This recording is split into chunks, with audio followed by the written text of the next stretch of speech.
নমস্কার বন্ধুরা, সবিতা কিচেনে সবাইকে স্বাগত। আজও আমি আরও একটা রেসিপি নিয়ে হাজির হয়ে গেছি। আজ আমি বানাবো, দেখুন, আমের আচার। খুব সুন্দর কালারটা হয়েছে আর খেতেও খুব ভালো হয়েছে। এইভাবে আপনারা বাড়িতে আমের আচারটা বানান আর গরম গরম ডাল দিয়ে ভাত আর সঙ্গেই আচারটা খান, দেখবেন ভীষণই ভালো লাগবে। তাছাড়া রুটি পরোটার সঙ্গেও এই আচারটা ভীষণই ভালো লাগে। এই আচারটা বানিয়ে আপনারা এইভাবে বয়মের মধ্যে সংরক্ষণ করে রাখুন আর যখন ইচ্ছে হবে বের করে খান, দেখবেন যে খুবই ভালো লাগবে। তাহলে এই আচারটা আমি কি করে বানালাম সেটাই দেখে নেওয়া যাক। আমের আচার বানানোর জন্য আমি কিছু কাঁচা আম নিয়ে নিয়েছি। দেখুন, আমি আমগুলো নিয়ে নিয়েছি। আমগুলোকে এখন আমি আমার পছন্দ মতো সাইজে কেটে নেব। আমটাকে দেখুন, এরকম ডুমো ডুমো করে আমি কেটেছি। এখনো আটিটা কিন্তু শক্ত হয়নি, নরমই ছিল। তো এইভাবে ভালো করে ধুয়ে আমি যে কষটা আছে আমের সেটাকে বের করে নিয়েছি। এখন আমি এখানে একটা সুতির কাপড় নিয়ে নেব, নিয়ে তার মধ্যে আমগুলো এইভাবে দিয়ে এইভাবে সুন্দর করে জলটাকে মুছে নেব, যেন আমের মধ্যে একটু জল না থাকে। তাহলে এইভাবে আমি সবগুলো আমি মুছে নিচ্ছি। আমগুলোকে আমি খুব সুন্দর করে মুছে নিয়েছি। দেখুন, একটু কিন্তু আমের গায়ে আর জল লেগে নেই। এখন আমি এই আমগুলোর মধ্যে কিছুটা লবণ মেখে দেব। এইভাবে সুন্দর করে আমি লবণটা মেখে দেব। মেখে আমি 5 মিনিটের জন্য রেখে দেব। 5 মিনিট পর আমি আমগুলোকে আবার দেখাচ্ছি। এই যে আমি আমের মধ্যে লবণ মেখেছিলাম, আম থেকে কিন্তু জল বের হয়েছে, মানে লবণটা গলে আমের মধ্যে কিছুটা ঢুকেছে, টক ভাবটা কেটে গেছে। সেটাই আমি দেখাচ্ছি যে আমগুলোকে আমি একটা ঝুড়ির মধ্যে তুলে নিচ্ছি।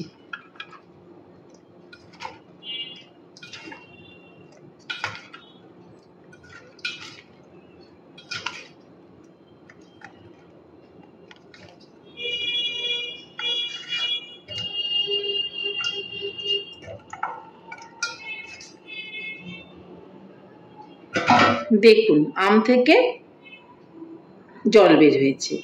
এইভাবে এই ঝুড়িটা বোলের মধ্যে আমি বসিয়ে রাখবো। যতটুকু জল আমের মধ্যে আছে সেটা কিন্তু নিচে চলে যাবে। এই আমটাকে আমি ঝুড়ির মধ্যে অবশ্যই রাখবো। এটাকে আমি ফ্যানের নিচে রেখে দেব।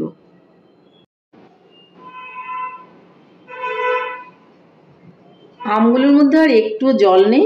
দেখুন, আমগুলো কিন্তু খুব সুন্দর করে জলটা ঝরে ফ্যানের হাওয়ায় একটু শুকিয়ে গেছে। এদিকে উনানে আমি একটা কড়াই বসিয়ে দিয়েছি আর তাতে দিয়ে দিব সরষের তেল। তেলটা কিন্তু একটু বেশি করেই আমি দিয়ে দিলাম। এদিকে তেলটা গরম হয়ে গেছে।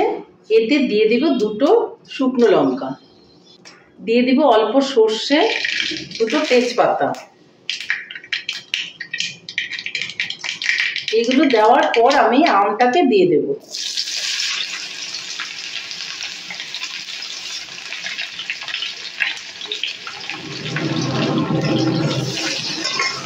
আমটাকে খুব ভালো করে আমি ভেজে নেব।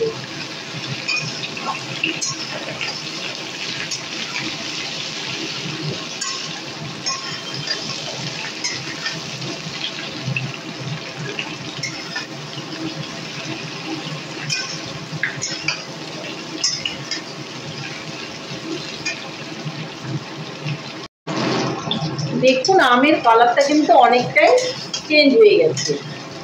এখন আমি এই অবস্থায় দিয়ে দিব হলুদ। হলুদটা দিয়ে ভালো করে নেড়ে চেড়ে নেব।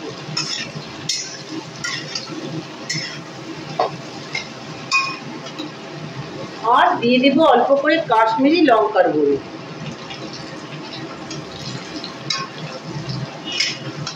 ভালো করে নেড়ে চেড়ে নেব।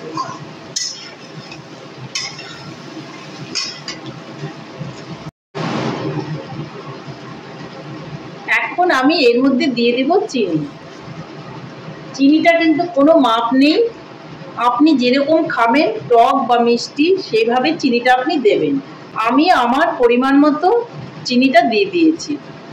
আমি খুব একটা বেশি মিষ্টিও খাবো না, আবার খুব টকও খাবো না, থাকবে আমার আচারটা মিডিয়াম। এটা খেতে ভীষণই ভালো লাগে। তাহলে আমি নেড়ে চেড়ে নিচ্ছি।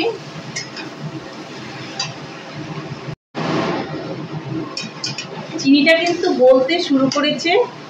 আমি কিন্তু আচারের মধ্যে লবণ দেইনি, লবণটা আমি আমের মধ্যে মেখে দিয়েছিলাম, যার জন্য আমি এখন কিন্তু আচারের মধ্যে একটু লবণ দিয়ে দেব। আমটা যদি খুব বেশি টক থাকে তাহলে লবণটা একটু বেশি দেবেন, আর টকটা কম থাকলে লবণটা একটু কম দেবেন, বা লবণটা দেওয়ার পর আপনারা দেখে নেবেন লবণটা ঠিকঠাক হয়েছে কিনা। আমি এইভাবে কিন্তু নেড়ে নিচ্ছি।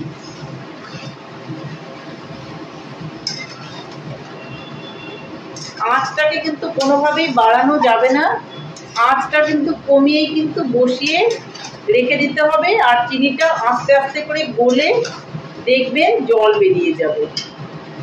দেখুন চিনিটা কিন্তু গলতে শুরু করেছে। এই চিনির জলটা দিয়ে কিন্তু আমটা সেদ্ধ হবে আর আচারটা তৈরি হবে। এক্সট্রা করে কোনো রকম কিন্তু জল দেওয়ার প্রয়োজন নেই। তাহলে আমি আঁচটা কমিয়ে এভাবেই কিন্তু বসিয়ে রাখছি। আপনারা ইচ্ছা করলে একটু ঢেকেও দিতে পারেন, আবার না ঢেকে দিলেও কিন্তু কোনো রকম সমস্যা নেই। আমি না ঢেকেই কিন্তু এটা এইভাবে রান্না করে নেব।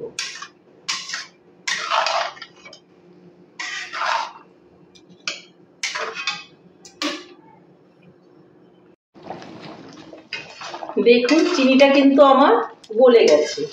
এই সময়ে আমি এখানে একটু ভাজা মশলা দিয়ে দেব। এই মশলাটার মধ্যে রয়েছে 5 ফোড়ন, মৌরি, জিরে, ধনে, শুকনো লঙ্কা একসঙ্গে ভেজে আমি গুঁড়ো করে নিয়েছি। তাহলে এই মশলাটা আমি এখন দিয়ে দিচ্ছি। মশলাটা এখন দেওয়ার ফলে আমগুলোর ভেতরেও কিন্তু খুব সুন্দর করে মশলার সেন্ট থাকবে, যার জন্য এই সময় আমি মশলাটা দিয়ে দিয়েছি।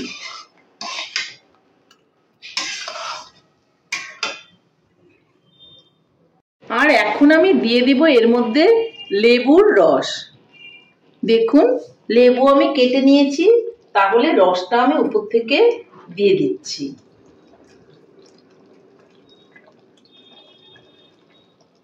অর্ধেকটা লেবুর রস আমি এখানে দিয়ে দিলাম। লেবুর রসটা দেওয়ার পর আমি ভালো করে আবারও নেড়ে চেড়ে নেব।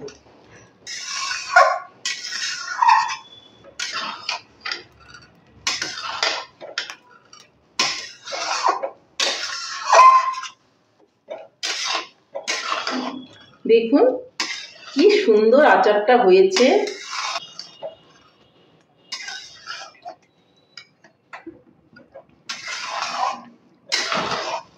দেখুন কি সুন্দর টকবক করছে।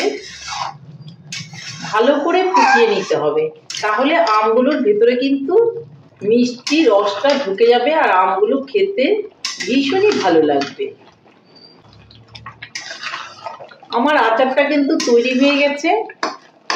এখন কিন্তু আমার নামিয়ে নেওয়ার পালা।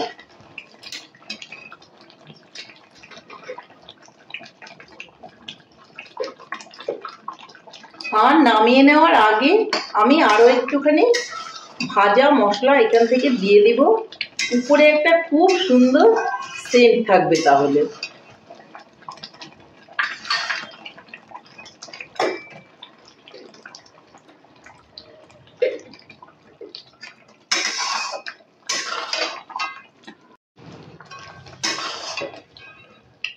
চিনিগুলো কিন্তু আর একটু কিন্তু আস্ত নেই, সব চিনিগুলো গলে কিন্তু এইভাবে রস তৈরি হয়ে গেছে আর আমগুলোর মধ্যে খুব সুন্দর করে ঢুকে গেছে। তাহলে আমি উনানটা এখন অফ করে দেব। এরকম কিন্তু ঝোল ঝোল থাকতেই আচারটা নামাতে হবে, ঠান্ডা হলে কিন্তু আচারটা শুকনো হয়ে যাবে। এই মশলাটা এখন আমি দিয়ে দিচ্ছি।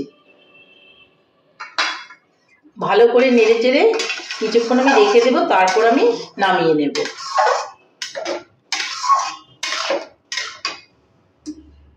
তাহলে আমি আচারটাকে এখন নামিয়ে নিচ্ছি।